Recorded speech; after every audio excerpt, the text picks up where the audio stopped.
नमस्कार, आपण पाहतो ते सत्ता न्यूज रिपोर्टर चॅनल. आज वडगाव निंबाळकर येथे जय पवार जे आभार दौऱ्यासाठी आलेले आहेत त्यांना आपण त्यांच्याशी विचारणार आहोत की आजचा निवडणुकी आधी काय परिस्थिती होती आणि आता लोकांची काय परिस्थिती आहे. नमस्कार. नमस्ते.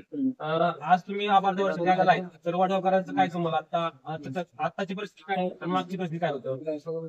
मागची परिस्थिती कशी आहे, आचारसंहितेच्या वेळेस जेव्हा आम्ही प्रचार दौरा करत होतो तेव्हा काही अडीअडचणी होत्या.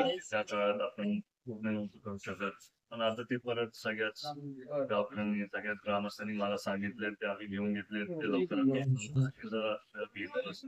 सीओ असतात, जे काय पण अधिकारी आपण त्यांच्यापर्यंत ते काम आता स्थानिक स्वराज्य निवडणुका चालू आहे, त्यासाठी युवकांना कसं काय करू कशा प्रकारे तुम्ही निवडणूक करून घेताय?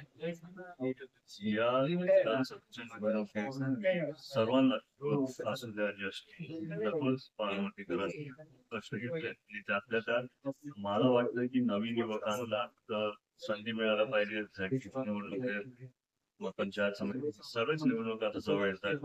त्यातल्या त्यात आपण सर्वांनी एकत्रित आम्ही येणारे म्हणजे गावाच्या वतीने पण मला नवीन चेहरे त्यांचे नावं पाहिजेत आणि जसं ते कष्ट घेतले विधानसभा ते आपण त्याचा विचार करून त्यांना कशी संधी देणार. आता आपली कामाची जबाबदारी वाढलेली, आता नियोजन कसं असतं कामाचं?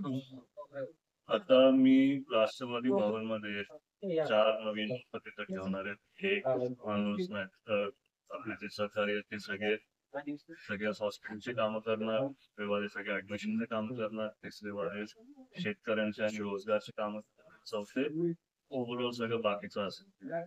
भविष्यात पण मी नक्कीच बारामती जास्त वेळ देणार आहे, कारण मी लोकसभेत आणि विधानसभेत बघितलं की बारामतीकरांची आशा आहे की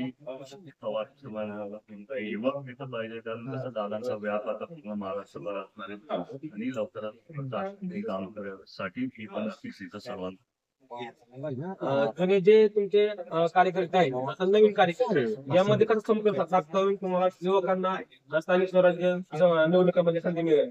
जुने आणि नवीन कार्यकर्ते सगळेच आहेत. मला आधी बोललो काय काय ज्येष्ठ मंडळींना त्यांच्या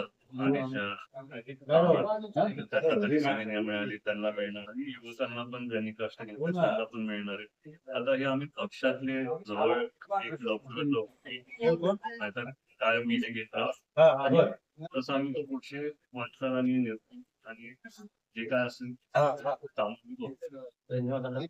आपण पाहिल्याच आता स्थानिक स्वराज्य निवडणुका असतील किंवा इतर निवडणुकीसाठी दादांच्या कशा प्रकारे तयारी असेल. धन्यवाद.